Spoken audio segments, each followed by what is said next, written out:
Assalamualaikum dan salam sejahtera. Kami dari kumpulan 12 kursus falsafah dan isu semasa section 12 akan membentangkan esei kumpulan kami yang bertajuk Falsafah Perkahwinan dari Perspektif Agama, Analisis menurut Agama Islam, Kristian, Hindu dan Buddha. Perkahwinan merupakan permulaan kepada pembentukan keluarga. Perikatan yang sah antara lelaki dan perempuan sebagai pasangan suami isteri. Melalui perkahwinan juga komitmen emosi antara dua individu untuk berkongsi emosi, kasih sayang, kemesraan, tugas setiap ahli keluarga dan sumber ekonomi yang akan dikongsi bersama. Selain itu, perkahwinan juga menghindari keruntuhan moral. Ini kerana setiap agama menganjurkan perkahwinan untuk mengelakkan perlakuan zina dan fitnah antara lelaki dan perempuan. Pasangan yang berkahwin akan menjadi ibu bapa dan akan melihat sifat keibubapaan itu merupakan satu matlamat dan tujuan yang penting dalam kehidupan. Seterusnya saya akan membentangkan bahagian falsafah perkahwinan dari perspektif agama Islam. Perkahwinan adalah sebagai akad perjanjian untuk menyatupadukan lelaki dan perempuan untuk menghalalkan sesuatu hubungan yang telah mereka jalani. Perkahwinan adalah bertujuan untuk mencapai kebahagiaan yang berkekalan mengikut panduan yang telah ditetapkan oleh hukum syarak.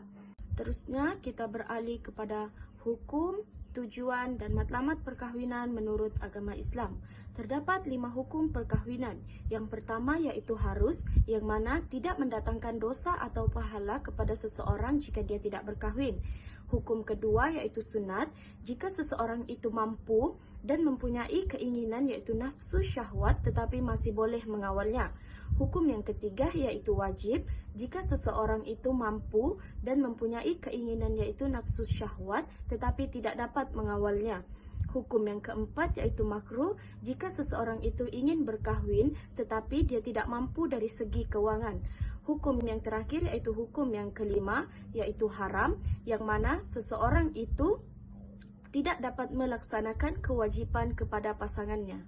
Oleh itu, terdapat beberapa tujuan dan matlamat perkahwinan. Antaranya ialah mendapat keredaan daripada Allah Subhanahu Wa Taala kerana dapat mengelakkan diri daripada terjerumus kepada zina. Yang kedua, dapat menjadikan individu itu lebih bertanggungjawab kerana perlu menjaga kebajikan isteri ataupun suami maupun anak-anak.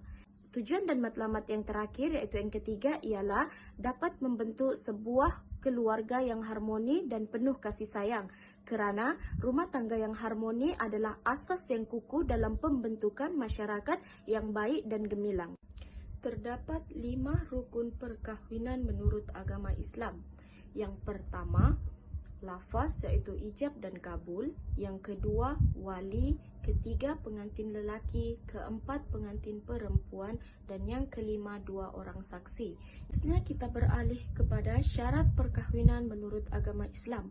Antara syarat ijab dan kabul ialah bagi ijab hendaklah menggunakan sebutan nikah atau terjemahannya dengan tepat dan benar. Manakala bagi kabul pula hendaklah menyebut nama bakal isterinya. Seterusnya, antara syarat bagi wali pula ialah hendaklah seorang lelaki dan telah pun baligh. Manakala antara syarat bagi pengantin lelaki ialah pengantin lelaki tersebut tidak mempunyai 4 isteri dalam satu masa. Manakala untuk pengantin perempuan pula tidak berada dalam ihram haji ataupun umrah. Manakala antara syarat yang terakhir bagi 2 orang saksi ialah hendaklah seorang lelaki dan tidak cacat penglihatan dan pendengaran, iaitu tidak buta dan peka untuk memudahkan urusan perkahwinan. Seterusnya saya akan sambung pembentangan prinsip asas perkawinan dalam agama Islam. Yang pertama ialah pemilihan pasangan dalam Islam. Perkawinan dalam agama Islam amat digalakkan, tetapi beberapa perkara yang perlu diberi perhatian, terutamanya berkaitan dengan aspek pemilihan pasangan. Ciri-ciri wajib di sisi Islam itu ialah yang pertama taat kepada Allah dan Rasulnya, kedua keturunannya, ketiga kecantikan atau ketampanannya, dan yang keempat adalah harta. Prinsip asas perkawinan yang kedua ialah pertunangan dalam Islam. Bertunang bermaksud mengikat janji untuk menjadi suami istri, manakala bagi meminang pula ialah meminta anak gadis supaya menjadi istri. Pertunangan ialah sebagai satu tanda persetujuan oleh kedua-dua belah pihak dalam rangka membina rumah tangga untuk menjadi suami istri. Pertunangan dalam Islam yang bertujuan untuk berkenal akhlak dan bersifat pasangan dan membantu dalam mengeratkan hubungan cinta serta mempersiapkan diri masing-masing. Prinsip asas perkawinan yang ketiga ialah mengetahui konsep akad dalam Islam. Jumhur ulama mendefinisikan akad adalah pertalian antara hijab dan kabul yang dibenarkan oleh syari'i. Tanpa upacara akad nikah, suatu perkawinan itu tidak akan dianggap sebagai sah di sisi agama dan juga masyarakat. Pihak kadi ataupun imam bertauliah akan menawarkan kepada pihak wali pengantin perempuan sekiranya ada wali yang ingin menawarkan lafaz pernikahan kepada pengantin lelaki. Penawaran dan penerimaan nikah semasa dalam upacara akad nikah mesti disebut dengan jelas dan betul. Seterusnya, signifikasi upacara perkawinan dalam Islam. Perkawinan merujuk kepada undang-undang Islam iaitu kontrak sivil, tetapi oleh sebab ia sesuatu perbuatan yang memang ditetapkan oleh ajaran Islam, maka ia juga adalah satu ibadat. Setelah selesainya akad nikah, maka upacara akan diadakan seperti kenduri kawin. Kenduri kawin merupakan suatu tuntutan syariah dan ia juga merupakan jamuan yang menjadi tuntutan agama dan juga bukan sekadar upacara adat dan budaya semata-mata. Namun sebahagian ulama mengatakan melakukan perkara itu adalah wajib dan terdapat juga yang mengatakan ianya sunat muakkad. Hukum perkahwinan dalam agama Kristian adalah harus, ia tidak diwajibkan seperti agama Yahudi. Terdapat 3 tujuan untuk melaksanakan perkahwinan di dalam agama Kristian. Pertama adalah untuk melaksanakan tugas, yaitu mandat daripada Tuhan untuk berumah tangga. Kedua adalah untuk mengembangkan zuriat. Ketiga adalah untuk membolehkan mereka membuat persetubuhan menurut saluran yang sah dalam agama Kristian. 3 syarat untuk menyempurnakan perkahwinan agama Kristian. Pertama adalah pengantin perempuan perlulah berumur 14 tahun dan ke atas, manakala pasangan lelaki perlulah berumur 16 tahun ke atas.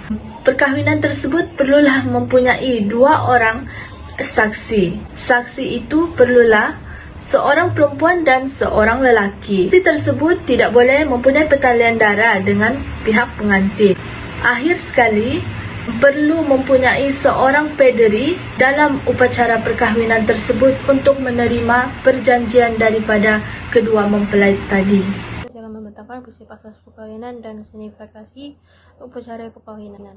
Living merujuk kepada prinsip meninggalkan atau memutuskan hubungan dengan keluarga asal. Hal ini karena pasangan yang baru berkawin dianggap sebagai keluarga yang baru, maka mereka perlu berdikari dengan membina rumah baru yang terpisah daripada keluarga asal mereka. Perkawinan dianggap sebagai perjanjian yang suci karena ia disahkan oleh paderi di atas nama Tuhan, Yesus Kristus dan Roh Kudus agar dirahmati oleh Tuhan dan Yesus Kristus. Perkawinan yang dilaksanakan dianggap sebagai kovenant karena ikatan tersebut tidak akan diputuskan dan dirahmati oleh Tuhan. Ia juga merupakan tanda suci yang mencerminkan penyatuan yang berkekalan antara Yesus Kristus dengan gereja. Perkawinan dilakukan untuk mendapatkan restu dan memenuhi kehendak Tuhan untuk berkawin. Upacara ini juga memuliakan nama Tuhan untuk merahmati kehidupan rumah tangga yang akan dihadapi. Upacara ini juga merasmikan ikatan yang suci yang dibuktikan melalui ikrar yang dilafazkan. Ikrar tersebut menunjukkan rasminya perjanjian yang berkekalan sehingga ujung hayat kedua-dua pasangan tersebut. Upacara ini juga mengesahkan persetujuan daripada masyarakat kepada pasangan untuk melakukan hubungan seksual dengan pasangannya secara bebas. Perkawinan agama Hindu. Perkawinan diberi istilah pawiwahan yang berasal dari perkataan wiwaha yang bermaksud suci dan spiritual kerana tidak terlepas dengan syarat-syarat perkawinan. Setiap pasangan yang berkahwin menginginkan anak-anak yang sihat dan memiliki nilai moral yang tinggi. Seterusnya akan berbakti kepada ibu bapa. Keturunan ini akan membebaskan ibu bapa daripada penderitaan dunia maupun di alam gaib. Perkawinan ini juga dianggap satu dharma kerana ingin melepaskan tanggungjawab ibu bapa. Syarat-syarat perkawinan agama Hindu sudah dilakukan oleh pendeta. Kedua-dua pengantin itu merupakan agama Hindu. Lelaki boleh berkahwin pada umur 21 tahun manakala perempuan berumur 18 tahun. kedua, dua pengantin juga tidak terikat dengan perkawinan yang lain. Saya akan meneruskan pembentangan ini. Yang pertama, prinsip perkawinan agama Hindu, yaitu didaftarkan di GPN namun tidak mengikut adat agama adalah tidak rasmi. Dan yang kedua, perkawinan secara dalam talian tidak sah. Bagi signifikasi upacara perkawinan agama Hindu pula, pengantin akan saling membalas kunjungan ketika meresik. Pengantin perempuan tidak dibenarkan keluar sekiranya keluarga pengantin lelaki membalas atau berkunjung ke rumah pengantin perempuan. Upacara menyediakan kad jemputan perkawinan juga perlu disediakan secara terperinci, dan jika terdapat kesalahan, ia dianggap tidak dapat melancarkan majelis dengan baik. Terakhir ialah hidangan jika jamuan diadakan di kuil. Mereka tidak dibenarkan menghidangkan makanan daging, terutamanya daging lembu. Ini karena lembu merupakan haiwan yang suci. Seterusnya ialah falsafah perkahwinan dari perspektif agama Buddha. Masyarakat beragama Buddha berasal dari Sri Lanka. Perkahwinan dipanggil sebagai vivaha, yang bermaksud menjauhi pengantin perempuan daripada rumah ayahnya atau mengambil isteri dan berkahwin dengannya. A Practical Sanskrit Dictionary menekankan perkataan vivahya yang membawa kaitan antara hubungan dengan perkahwinan serta berkahwin. Perkahwinan itu boleh dianggap suci dan tidak suci. Agama Buddha tidak beranggapan bahawa perkahwinan sebagai suatu tugas agama dan upacara yang ditentukan di dalam syurga. Perkahwinan merupakan tanggungjawab peribadi dan sosial yang tidak wajib. Prinsip asas perkahwinan agama Buddha. Buddha mengajarkan bahawa seorang istri berhutang hormat, kesopanan dan kesetiaan kepada suaminya. Seorang istri hendaklah diberi kuasa di rumah dan disediakan dengan perhiasan. Istri berkewajiban menjalankan tugasnya dengan baik, melaksanakan dengan mahir dan rajin. Dia harus setia kepada suaminya dan menjadi rumah kepada sahabat dan hubungannya. Dia juga harus melindungi apa yang dia bawa, yang menunjukkan menjaga apa sahaja yang diberikan suaminya. Seorang suami harus menghormati istrinya, bersikap lemah lembut dan setia kepada istrinya. Signifikasi upacara perkahwinan agama Buddha bertujuan untuk mendapatkan keberkatan dari Tuhan ke atas rumah tangga yang akan mereka dirikan agar mereka bahagia sesuai dengan dhamma. Selain itu, menanya pasangan pengantin adakah mereka rela dan ikhlas terhadap perkahwinan yang akan diadakan tanpa ada paksaan dari sesiapapun. Di samping itu, menghindari adanya hal-hal yang tidak diingini setelah berstatus suami istri. Seterusnya, menyembah patung Buddha dan roh nenek moyang akhir sekali untuk memberitahu orang ramai bahawa mereka akan sah menjadi suami istri. Dan dalam mengamalkan falsafah agama dalam perkawinan ialah perceraian. Perceraian dijustifikasikan sebagai cara yang terbaik dalam penjagaan anak-anak. Hal ini karena terdapat anggapan bahawa lebih baik berpisah daripada hidup dengan ibu bapa yang tidak mempunyai pemahaman. Dalam Islam, perceraian dibenci oleh Allah, tapi hukumnya adalah makruh, namun ialah masih sah jika dilafazkan. Keganasan rumah tangga merujuk kepada penyalahan guna kuasa oleh seorang suami ataupun istri kepada pasangannya melalui keganasan ancaman ataupun pengawalan aspek sosial ataupun ekonomi mereka.